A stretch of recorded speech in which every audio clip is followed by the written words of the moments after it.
So here it is, the new Cybertruck. I have been home now for probably 30 hours or something, like just over a day.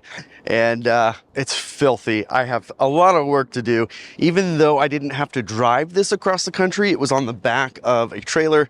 And I'm telling you, the mountains, we took a beating with road salt and sand and grime and dirt. After that, I had no rain, so nothing got washed off. And yesterday, I tried to help clean the other truck with the team, and I just didn't have anything left in me to get this done. So today, I've got to get this clean, and I'll show you up close some of the contamination that's all over the truck itself and how we're going to get that taken care of. So honestly, I was very happy. When I took delivery, it was very, very clean, not like it looks now. And so they did a very nice job getting it prepped for delivery. The truck overall, some of the normal stuff that you guys are used to seeing from other people, I think it's pretty good. There's only a couple areas that I think need adjustment, and I'll show those here soon, but I did want to show you this area right here.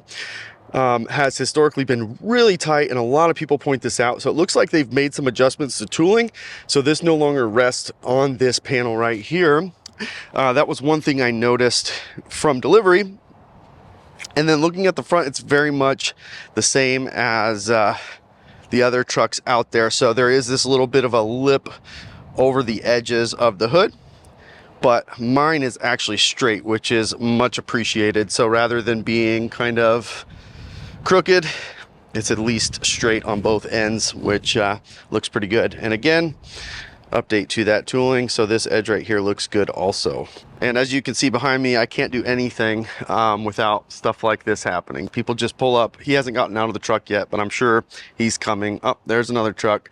People they just get out and they walk right up to my driveway. So putting this in the garage is a must. And then looking down the driver's side, again, lines are straight. The panel gaps look good.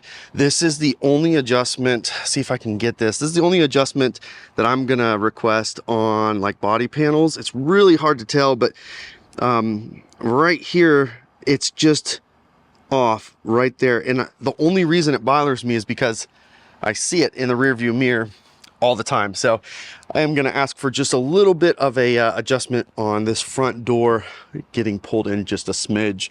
Everything else though, I'm really happy with. The lines are straight, gaps look good.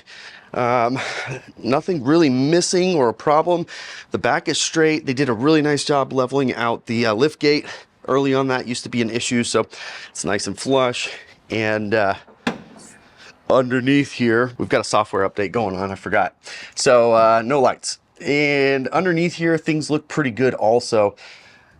It's nice and clean, nothing missing, no major gashes or scratches. And man, I really wish I could open this. Well, anyways, I'll get this open here in a minute once the software update's done. But yeah, it looks good. Now transitioning over to the inside, this is where I do have a couple of issues. I don't know what happened here. I'm guessing some sort of an overspray that kind of killed the finish on this plastic. And unfortunately, it also got on this plastic piece of the seat. So these are going to be on back order, of course. So it'll take a while for those to get replaced. But that there, and then you can kind of see it's also over there as well. So a few pieces of these plastic need to be replaced for whatever this overspray is. And I just have no idea what it could be. I tried my best to clean it up and get it looking nice, but yeah, it's discolored it pretty deep in there, so I can't get this looking right. And of course, I've got my stuff ready to go. We're about to go to the car wash, the self-serve car wash, to do some work on this, but everything on the inside looks really good. Nothing crazy. Floors are clean, seats are clean. Yeah, there's really nothing to really show. There's no drama here, and I appreciate that. Probably not very exciting for you to watch, though. Now, let me take you around the exterior, and this is, again, so 2,400 miles on a trailer, and all this stuff came from Colorado, up in the mountains.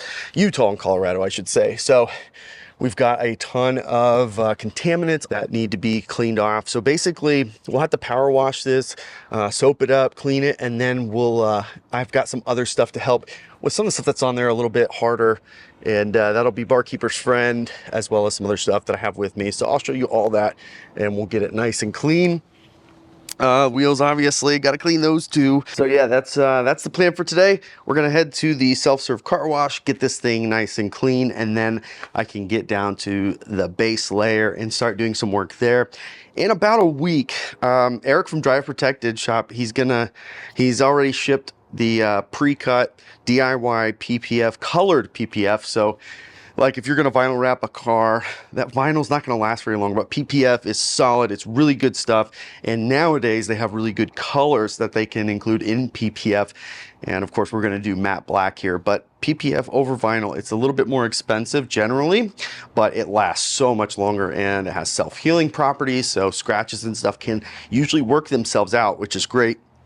So that's going to be happening here in like a week. I've got to take that other Cybertruck back to California in a few days. So basically when I get back from that, they'll be here to help with wrapping this. I was going to do it myself as usual, but he insisted. He really wanted to get hands on the truck, so we certainly appreciate that.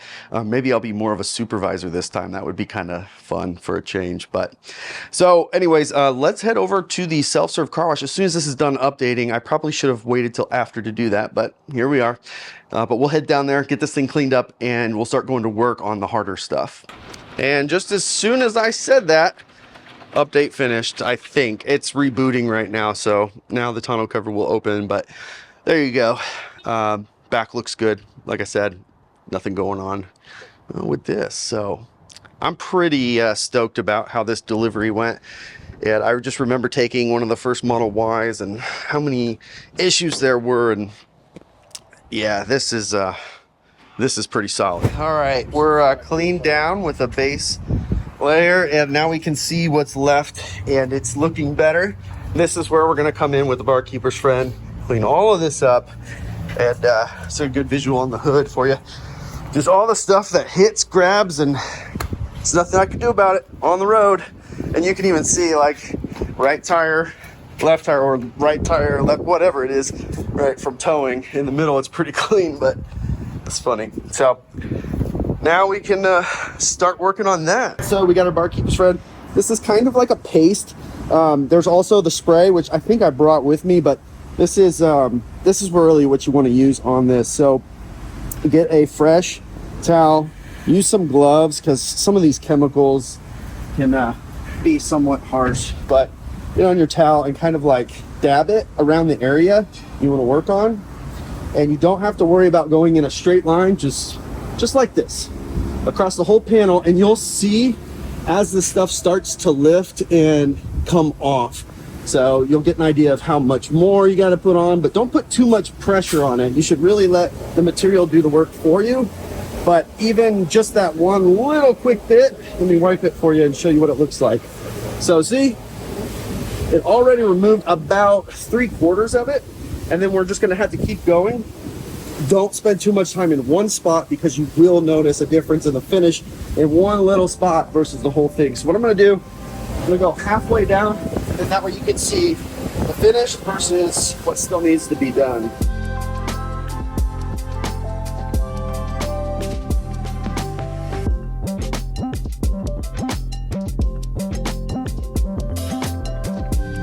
Just for you to see, that's a micro layer of the material there. This is an abrasive, it's a cutting agent, and it's got an acid in it too. So make sure you're constantly flipping this. You don't want to keep rubbing with the same side.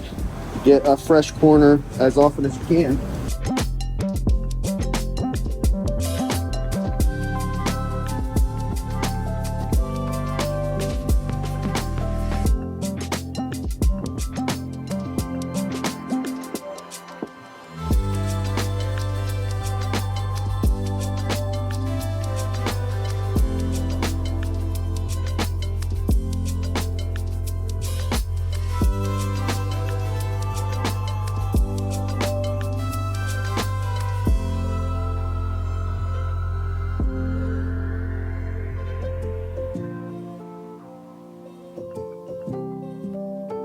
So this is after addressing it once over the course of 10 minutes maybe. Difference here of before and after. So that's what Barkeeper's Friend will do for you. Yeah, with that, I'm just gonna finish the truck and we'll take a look at it. And thanks to Rivian Tracker, you can follow him on YouTube and on X, Twitter, whatever you want to call it. It's X. It's Twitter for we knocked this thing out, so I appreciate his help. Probably an hour and 15 or so. Yep. An hour and 15 with his awesome help. And I'll show you a close-up of how this looks now. Now, again, I want to be very clear. Tesla did not deliver this truck like this. This is from being on a trailer through the Rocky Mountains. This is from me. So finally getting a chance to clean it it feels a lot better. I'm not embarrassed to drive this around. So with that, let's take a closer look so you can see how it looks. So now you can see there's some streaking still I gotta get to, but like all the I don't know, the contaminants on the surface, they're all pretty much gone. There are a few specks still that will require some more work, but you have to be careful with this stuff because if you spend too much time in like this spot right here, you'll actually see it. It'll be a different finish or color from the patina in that spot. So you really need to do an entire panel the same amount, or at least thread it in a little bit. But this definitely looks 1,000 times better, and this is definitely presentable. And then I'm gonna wrap it here in a couple weeks anyways. So looking forward to that as well. So that's it. I mean, if you get your Cybertruck, if it looks like this, or you're having a hard time getting something out of the surface, Barkeeper's Friend, it does take a little bit of work, but it's one of the safer things to use. I do have some more product coming that I'm going to try out on a couple areas before I say it's good to go. But I have heard good things about one more product that I'm going to try, and it might make it slightly easier. But Barkeeper's Friend in the paste form, that's what you want. And it's not too harsh on the stainless. It is an acid-based product, so make sure you use like a Windex to neutralize that. You need to balance the pH to neutralize that acid. I don't recommend Windex though for generally cleaning streak-free. A sprayway, that is the go-to. It's the best stuff. I love it. I buy it by the case basically, and I just use it all the time. And the reason why it just evaporates so quick after you wipe it, that's why it's so streak-free. This stuff works best in my experience. And that's the truck though. Plenty of stuff coming soon on this. I still have to take a road trip to California in the other Cybertruck. So I still got a lot of stuff to do before I can really start knocking out a bunch of content with this. But I just wanted to introduce it to you, show you how I get it set up after I got it home. And then we'll go into many more details about the delivery experience and how I got this truck and all of that here very soon. So thanks for tuning in, and I'll catch you next time.